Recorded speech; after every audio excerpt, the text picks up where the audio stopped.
Well, the world is a dumpster fire. Nothing here makes sense. And you vacillate to crippling fear, constant self-defense.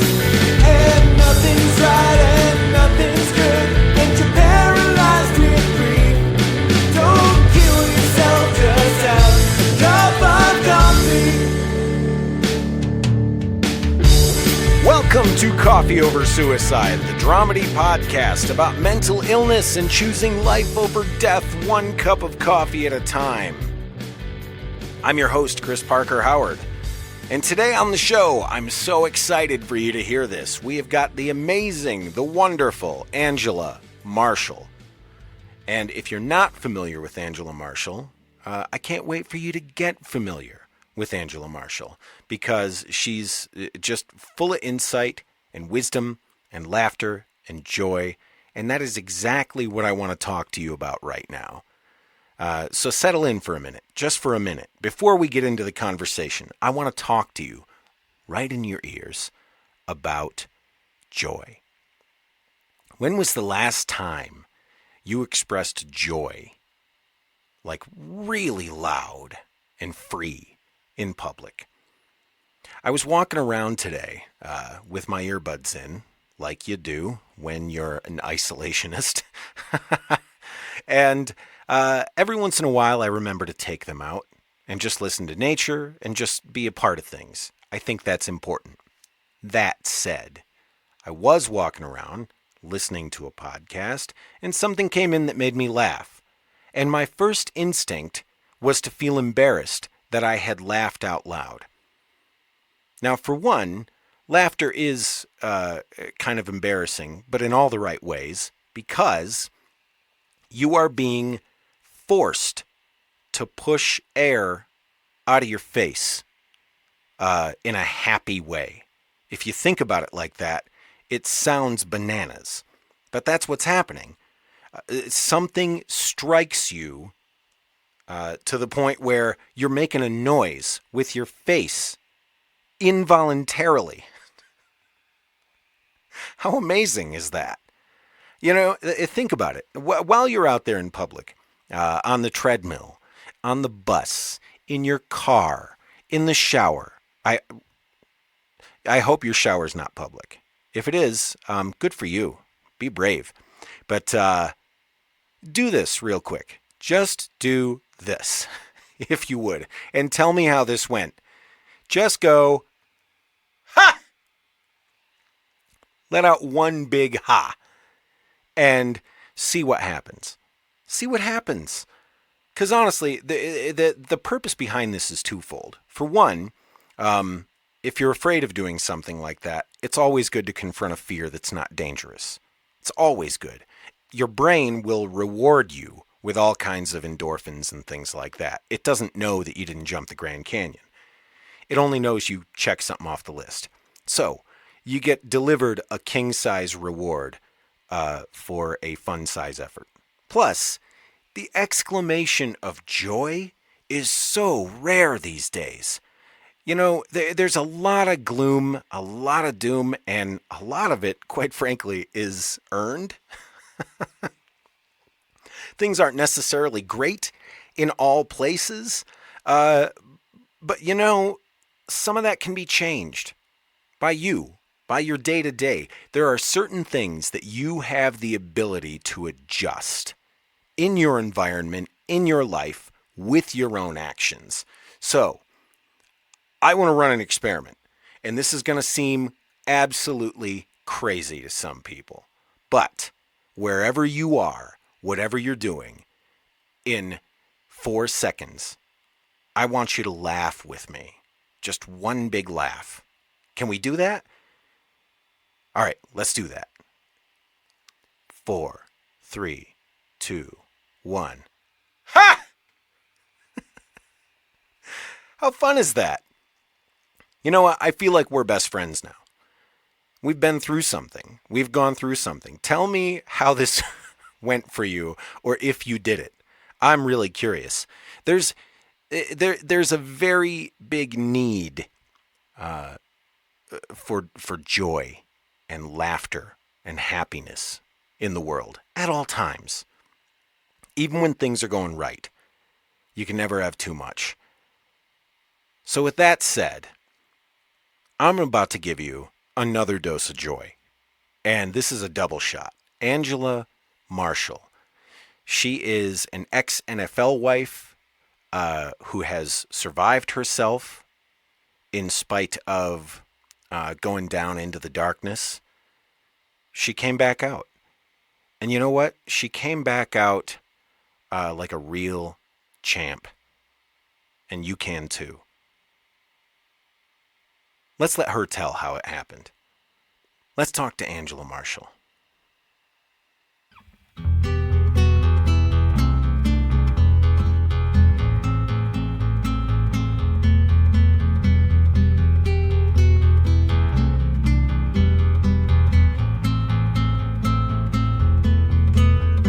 Hey, there you are. Now I can see you.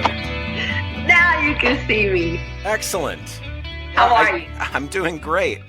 Today's been a pretty busy day, so I apologize for the short answers. I was just in the middle of 400 things, just all coming in all at once.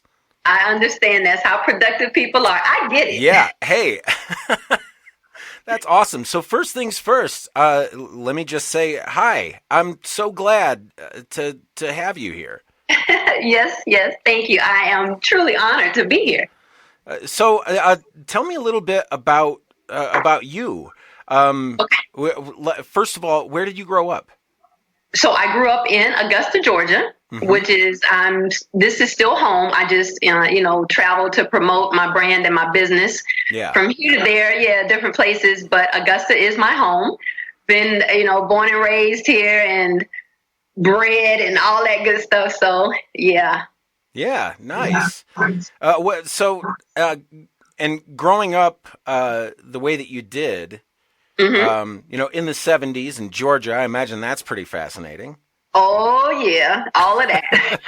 That is correct. And so I grew up a little, I don't know, what word am I looking for? It was different, I guess, if you would, because I was light-skinned in an all African-American environment. So it made it a little difficult for me because I actually was the oddball out, so to speak. Yeah. And so it just, I can't really say that caused confusion in me. I think it was more so when I went to school and there were others that made me more aware of that than I was aware of it, if that makes sense. Yeah, no, that makes sense. Because it's funny too, because like my friends that would have to go through that, there was always that thing that, I never understood that. It was like, because honestly, it's there's not really a whole lot like that culturally for me. Right. It was just like everybody was all just some vague shade of beige or pink, and to find out that there was, even a stigma around being light skinned was something that like I had to be educated on by friends. Like, no, it really is a thing. And I'm like, what? It is. Really? Oh, it is. Yeah. And especially in the 70s, in the middle of, the whole Black Power movement and everything. Yep. Not even the middle. I mean, it's still going on today. But I imagine that was something that I guess it would have been interesting. I mean, how did your family feel about any of that? Was that ever even a discussion? Well, within my family, it wasn't because I was accepted. Yeah. It was what it was, which my mother had, a light-skinned child. Yeah. But no, it wasn't my family per se. Now, as I got older, I had some cousins, of course, that would kind of pick on me from time to time, and it'd make it really hard for me, obviously. Yeah. But being different, I guess, from everybody else, it's just like with anything else. If you have any sort of abnormality or flaw on your skin or outward appearance, sure, people tend to stare. Yep. And they wonder, what the difference is. So I think it was pretty much the same. The school that I attended, though, from elementary school, it was mostly blacks. And of course, me being the light and bright, it was a little different because people didn't really know, I guess, how to take me, whether I was white or black or whatever. But mostly I was accepted.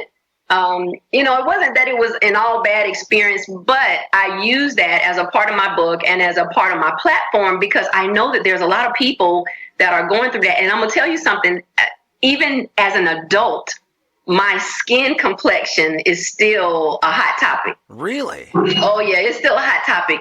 There's so many people that feel like, I guess, men, especially black males, African-American males, when they succeed or they make it, they tend to go lighter or white. Yeah. With their females, with the person that they choose. I mean, I'm just being real about it. I'm being very transparent and very honest. And so over time, it's just really caused a lot of friction, I guess, for me internally. Until, one day I just decided, as I started journaling and writing down my feelings, especially from the standpoint of people always assessing what my life was like as an NFL wife, that really burned me. I don't know if you can see, I'm really passionate about that because yes, there was a lot of glitz and a lot of glamour, but there was also a lot of pain and a lot of, just personal different stuff that I went through that I really was in a dark place. Yeah. But I had to put on a mask. I had to put on these layers of being happy, of being pretty, of being bold, of being family, of being wife, all of this stuff. And inside, I was really just dying.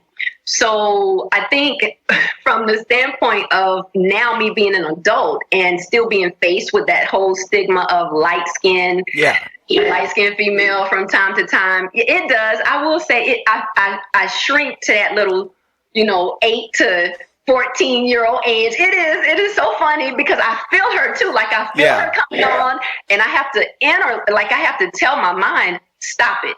You are confident, you are bold. They have the problem. Their problem is not with you. Their problem is actually with themselves. Yeah. So yeah.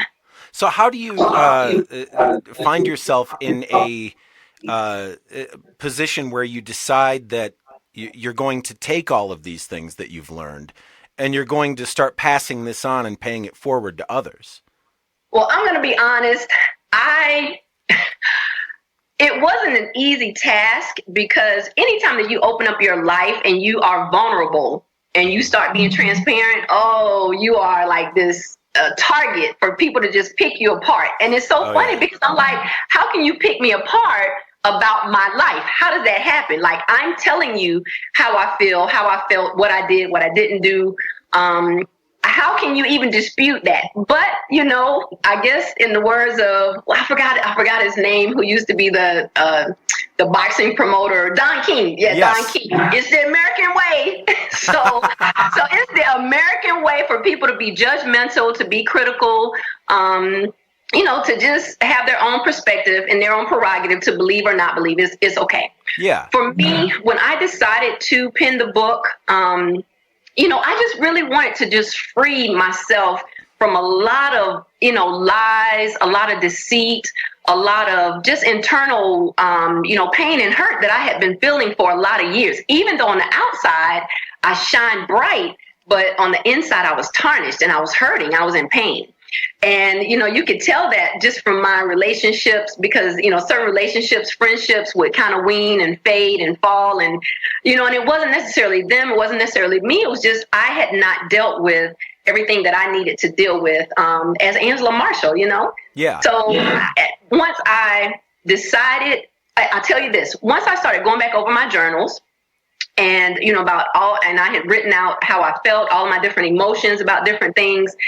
It was at that point, as I started reading it, I don't know, it was like weights or heaviness was being lifted. And then I just started saying no more, trying to put on this facade for people or trying to put on this, these, in the words of my grandmother, trying to put on airs for people back in the day. Yeah. No more. I'm just going to be free. And then as I started reading my journals, I was like, wow, like if it's freeing me, I know it has to, be freeing and be helpful for other people as well. So that's why I decided to become this target, to become this bullseye for, everybody to, if I say something about the story in life of an ex-NFL wife, that's a target. If I say light skin, that's a target. If I talk about, being depressed amongst having millions of dollars, that's a target. I mean, everything I say nowadays is scrutinized, but I'm okay with that. I'm tough. I'm a big girl. Well, and that's the thing that I think a lot of people don't have an understanding about when it comes to, feelings of anxiety or depression or self-worth or anything like that, is that regardless of your circumstance in life, if you've got a lot of money, you can buy yourself some really great distractions from dealing with those feelings. Yes.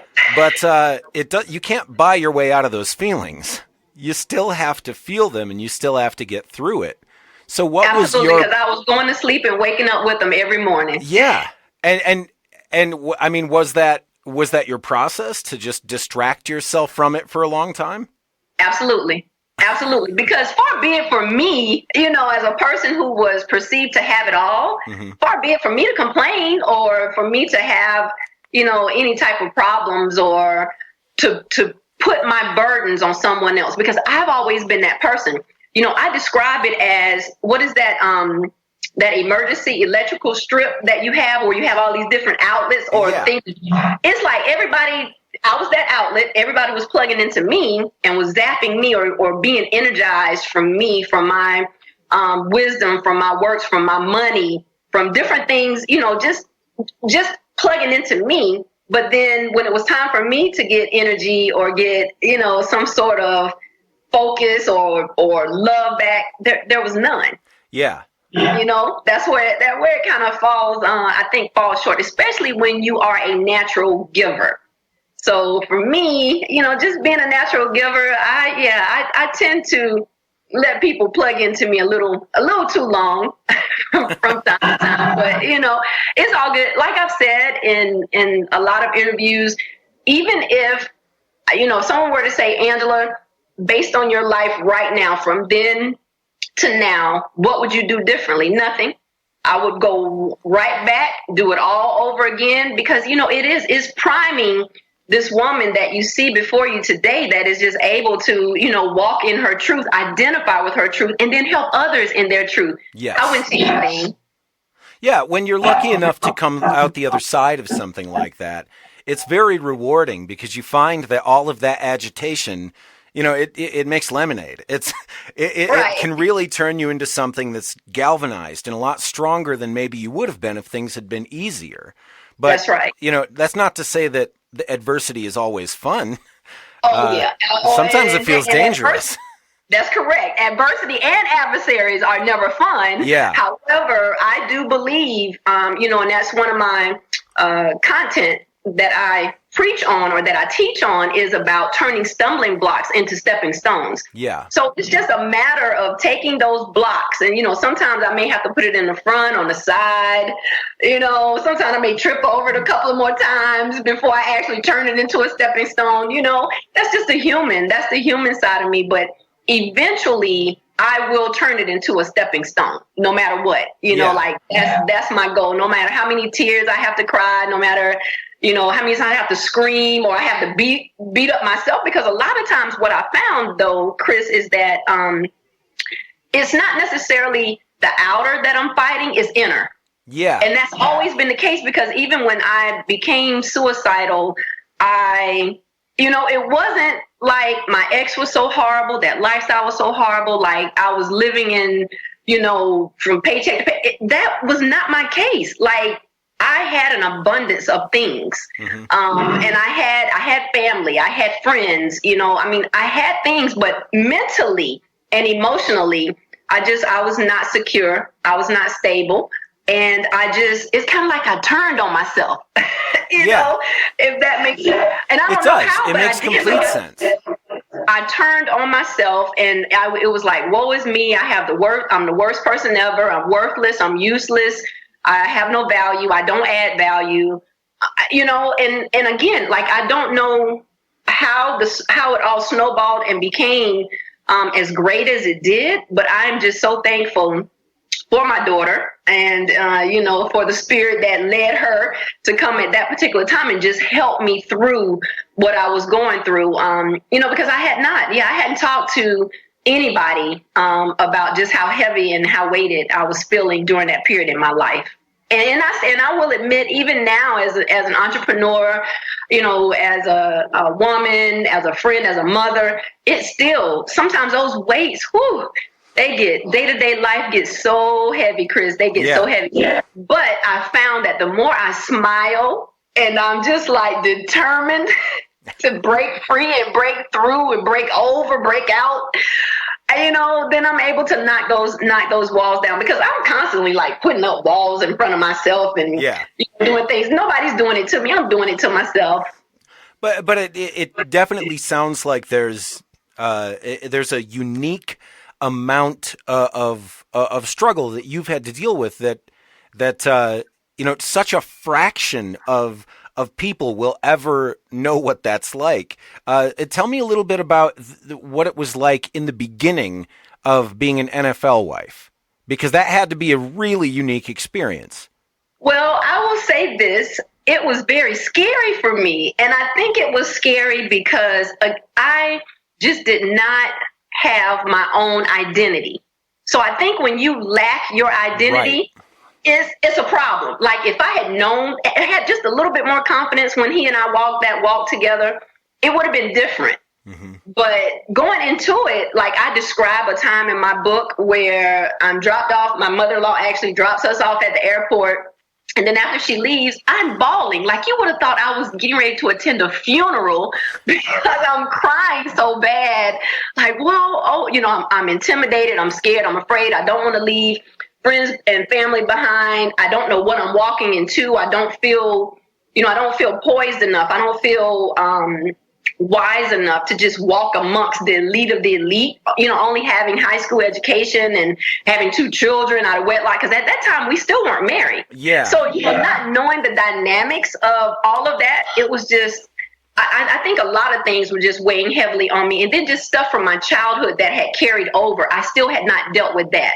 So all of that was a tremendous weight around my neck. And I'm just sitting there bawling. And this lady, it was so funny because, well, it's funny now, but this lady, bless her heart, she was like, "Oh my God, baby, what's wrong?" And I was like, I'm okay. I'm just, I'm leaving my family for the first time and all this other kind of stuff. And she was very consoling. And, she tried to entertain the children because, of course, our 2 children, they were much younger, like 3 and 5, I think, at the time. Yeah. Or 2 and 4, something like that. And, they weren't really sure why mommy was crying. And then they had toys and stuff to play with, so they weren't really paying me that much attention. Right. But it was very scary. And then after we got into it, like I met, some wives, met the husband, started attending games, started attending functions.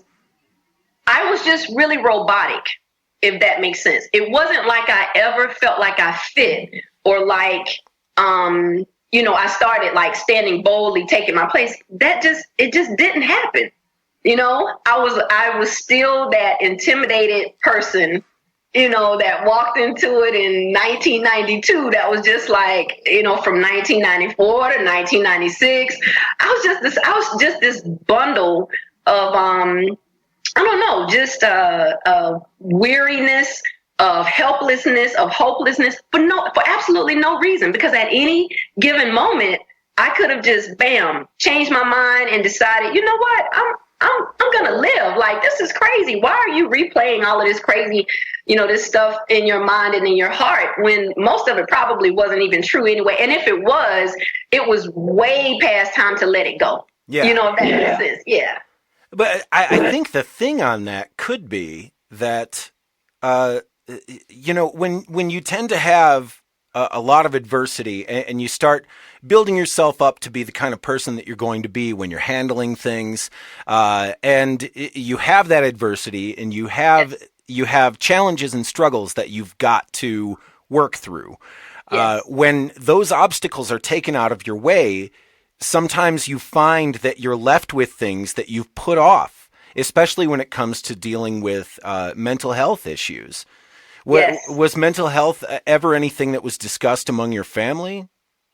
No, No, not at all. I think that's like a taboo word. Anytime you talk about therapy, counseling, people are like, whoa, wait a minute, are you crazy? That's the terminology. Yeah. But that's not it. It's just that sometimes your heart and your head, your spirit, your soul needs something more, whether it's a little more attention, a little more focus, a little more affection, a little more security or reassurance at that time. It's not about whether or not you're crazy or you can't really handle life. It's just that at that particular moment, you just want to know that you're going to be okay and that you have people around you or surrounding you that cares enough to make sure that you're going to be okay. Yeah. But no, my family never really talked about those things. And to this day, they still don't, they don't talk about counseling or therapy. I'm probably the only one that will say, oh, I need some counseling or I need therapy. Yeah. But, it's okay because I think that once when you can safely and confidently remove stigmas like that, then you know that there's true healing and there's true help.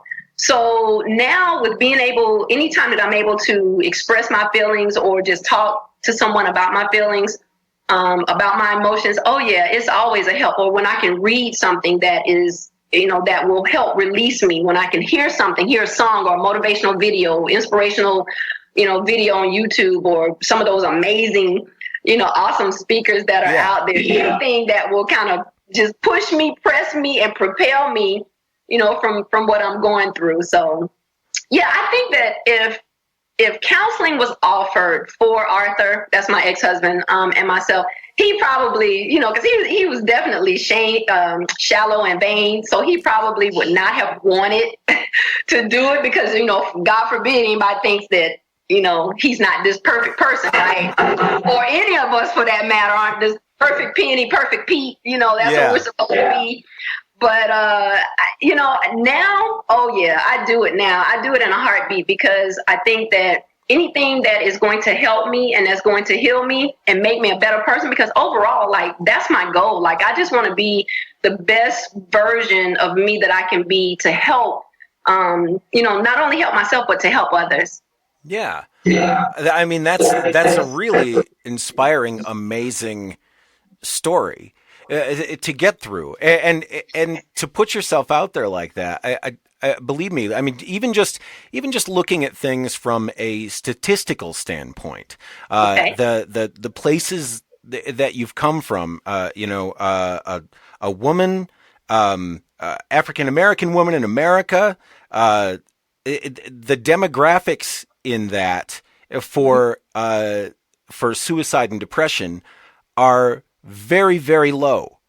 And I've had it kind of explained to me in a few different ways, like why that would be the case. Why it's the lowest form. I had one friend, who had told me it's because, he told me it's because things are so bad, as far as relations go, and as far as like the way that you've got to fight to keep yourself forward, that, people don't have time for that shit.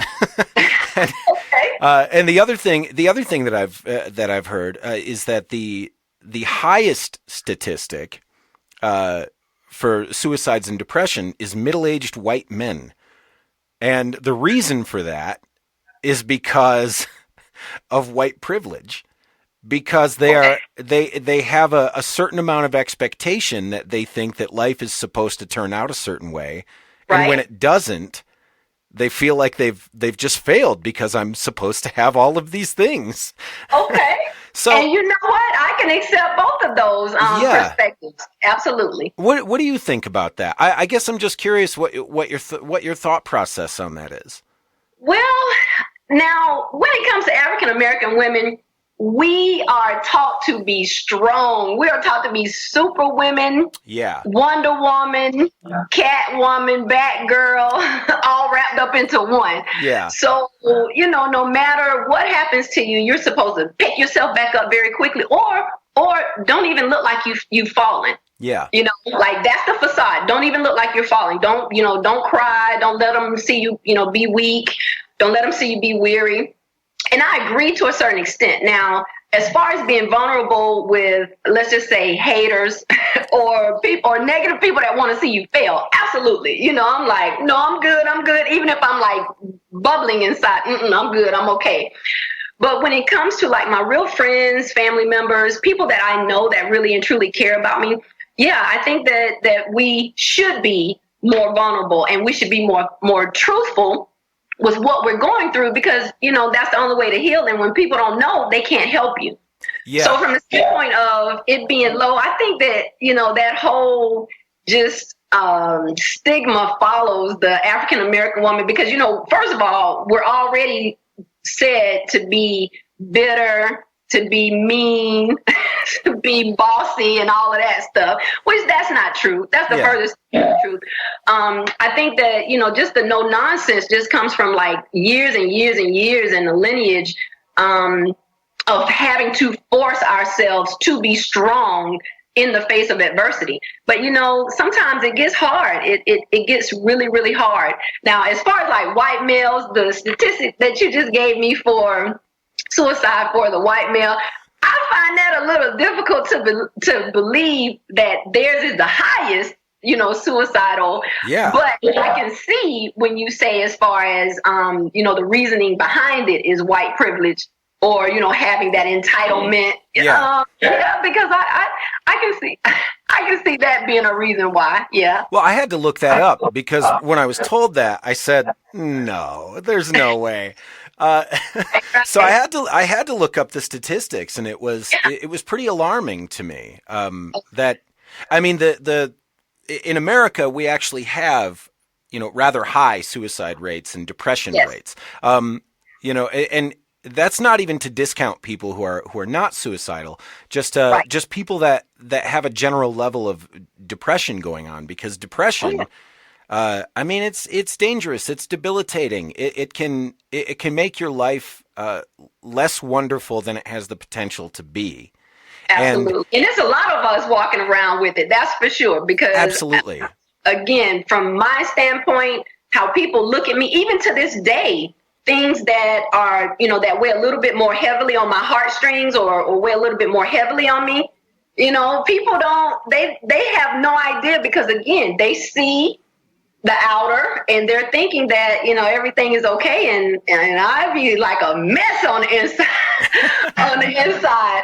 But I will say, now that I know better and I'm able to do better and I can, you know, control my mind, which, you know, that's one of the messages that we have to get across in today's society, is that being able to just have self-control and mind control over yourself, you know, being able to just put up the blockers and the blinders and the, you know, whatever else that will remove what people say, what people think, because, you know, we learned that very early, like, you know, how to just pick people apart or criticize people, and then it makes you feel inadequate or it makes you feel less than. Yeah. And you know, I think once you know that, once you start walking with head high, shoulders back, and you're like, I don't care what kind of shoes I have on. I don't care if Vogue says the color of the year is blue. I'm going to wear green, you know, and you're okay with that. You're okay with being different or being unique and being, you know, being who you are supposed to be as opposed to who everybody wants you to be. And that takes a lot of strength and a lot of presence of mind and courage. And even asking for help when you come to a place where you recognize that help is something that you need, that takes a lot of courage and a lot of strength. And so I think that, you know, coming forward the way that you have and sharing your story with people to say, no, this was something that was a courageous act and ultimately the thing that I needed and very valuable to me. And I think that you can do it too. And if you think you have to, there are people out there who are going to be a rock. Right. That's right. That's awesome. What was the first thing that led you toward? Let's say you said that you were journaling. Is that right? Yes, that is correct. So journaling has always been a form of therapy for me. It, you know, even when I was younger, I just didn't know that it would have the impact that it does as far as like being able to free me You know, I just thought I'm just writing out my feelings because I'm mad. I'm a kid. I wouldn't dare say it to an adult, so I'm just going to write it. Yeah. You know, so that was my purpose then. And then, of course, as you get older, just kind of you're sad or you're overwhelmed with things, and you still want to kind of get your ideas out on paper or pen or whatever. But yeah, from the standpoint of me having, I guess, that aha moment or that wow moment.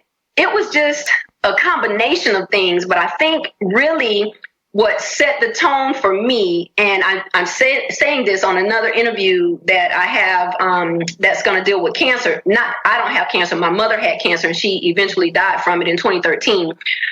And this sounds really, really creepy, but sitting bedside, watching my mom for 3 months deteriorate the way that she did after her bout with cancer, because she was diagnosed with cervical cancer and it eventually metastasized to her brain. But I promise you, Chris, sitting bedside with my mom, and every day that I had an opportunity to look at this once, fierce and feisty woman just deteriorate the way that she was, and just knowing how she lived her life full and free and just filled and fulfilled every single day, it did something to me. And I think the last night, because we were afforded one final conversation, and then she slipped back in a coma, never regained consciousness, and then she died 3 days later. But I held her hand literally every night for like 3 days, 3 nights. And it's almost as if her life was just like, transferring into me. The life that was left was transferring into me. And I just, when I got the phone call that morning, on that Sunday morning, that she had died after I went home, because she waited, I guess, until I left, because I was there. They were checking her vitals. She was good and everything. In like an hour, I left to go home to shower, and then was going to come back. And then I got the phone call right after I got out the shower. But it's like, when I got the phone call, of course, I was overwhelmed and I was saddened, but I felt this shift. I felt free. Yeah. And it was like free to be me. So I think that at that point, was sitting with my mom, sitting bedside with my mom, and just experiencing all of that. It did something to me. It made me understand, just one, how important life is. Two, how short life is, because my mom, if I'm not mistaken, I think she was like 62 at the time. Oh, man. Yeah, she was 62 at the time of her death. And I'm 47 now. But from just that whole experience, it opened my eyes, it opened my mind, it opened my heart. But then it's just like this light, like this beam of light that was saying, okay, Angela, what you gonna do? You're going to continue to sit on the bench, or you're going to get off the bench and get in the game. It's all up to you. And so I decided to go from being a spectator to a motivator. And it was at that point where I told myself, you know what? I don't care. Like, I'm pulling away the masks. I'm taking them off. I'm taking layers off. I'm just going to be transparent about my truth from now on. Somebody asked me about my life. I'm going to say, you know what? NFL life, it provided a lot of comfort, but it also was chaos. It was chaotic internally for me. Not on the outside, but internally for me, it was chaotic. And this is why. These are some of the things that I went through, and if I can save a life or save lives just with my testimony, with my journey, with my message, that's, I don't care about the fame or being this poster girl for story in life of an ex-NFL wife. I just truly want people to, one, live vicariously through themselves. I want them to learn how to do those positive plays every day. And then three, and the most important is, I want them to learn how to convert downs in life to wins. Because it's those downs, and I'm using that sports terminology because I've been around it my entire life. But being able to convert the downs in life to wins is huge, because you're going to have downs. As long as you have breath, there will never be a single moment or single time where you will not have adversity, or you will have troubles, or you will have never. It's just not going to happen. It's just a certain level. The level may be 1, then the pain level is going to be 10. You best believe it. So it's just about giving them encouragement, empowering them. I just use my motto: illuminate, motivate, celebrate, and liberate people so that they can be free and just understand what it's really like to just walk in your truth, every single day. Well, and that's the great thing about truth, is that once you start living honestly and speaking honestly and deciding that you're going to be the kind of person who's going to tell the truth all the time, it becomes intoxicating. And, Yes. You can't help but tell the truth and live honestly and be honest. Oh yeah. And that's why as I go on more and more shows, I divulge a little more. And then it's funny because I get asked the same things when people request interviews. They're like, is there any topic we should stay away from? And I'm like, no. I'm an open book. It doesn't matter. Now, when it comes to my ex-husband, there's certain things, because that's his life. And I always tell people, during the period where I was with him and there are things that went on with us, I can absolutely talk about that.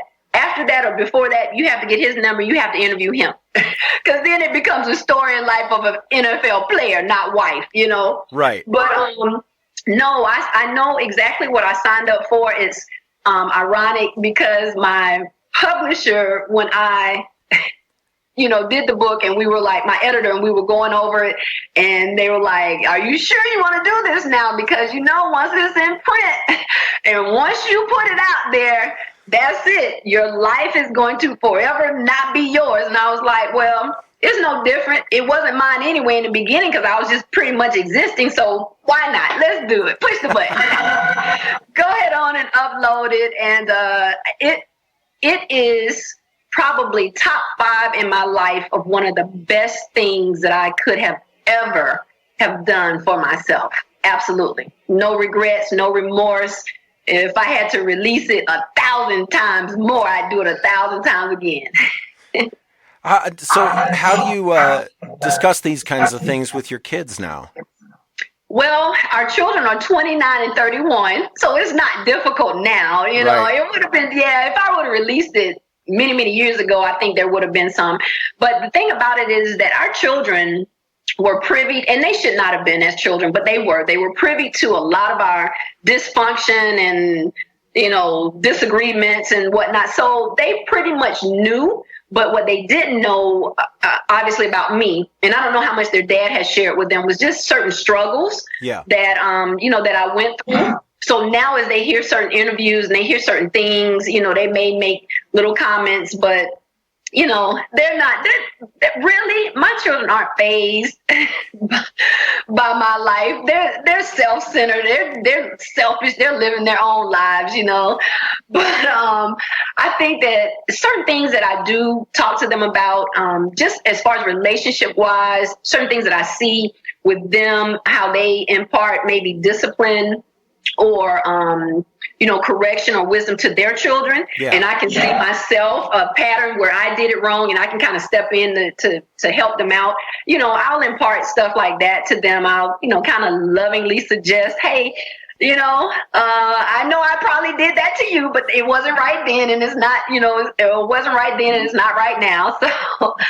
So I try to be that parent that, one, takes ownership, take responsibility, take accountability for the mistakes that I made, as a parent, as a mother to them, and then just try to guide them, in a right way. Well, that's good information for anything, really. I mean, taking ownership of the things that you've done and finding yourself in a place where you can be honest with yourself about what you've done wrong, what didn't go right. All of that really matters when it comes to taking personal responsibility for your life and not being a passive participant in your own life. Correct. That's right. Well, this has been absolutely amazing, and I cannot thank you enough for coming on and doing this. And thanks for talking to me today. No, thank you for having me. And anytime that I am afforded the opportunity to just tell my story, and especially like I mentioned before, tell my story from different sides, not from, like what society wants it to be or what they look and how they've assessed it, but what it actually is. And, you know, if I can do that 1,000 times more and just give hope and give help to other people, sign me up, you know, sign me up to definitely be, I don't know what it is, be that sacrifice or be the, you know, whatever it is, because it's not a big deal. I know that everybody, we're all human and we're all walking around with different things that we struggle with, you know, struggles, strengths, weaknesses, you know, value. And it just is not a big deal to me anymore to just take the Supergirl or Superwoman cape off and just become very, very, you know, very vulnerable. It's just not. I don't care. It's all good.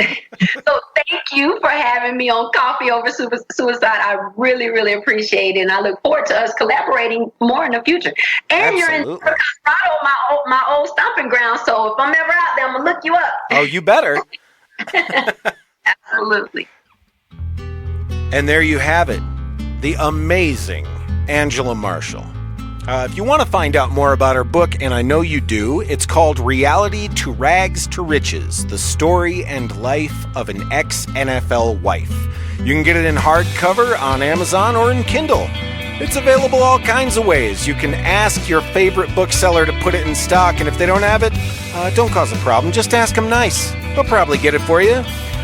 Otherwise, you can also find her all kinds of other places, like her website, inotherwordsbystone.com, or Facebook, Wise Words Woman, Words by Stone on Twitter, and In Other Words by Stone on Instagram.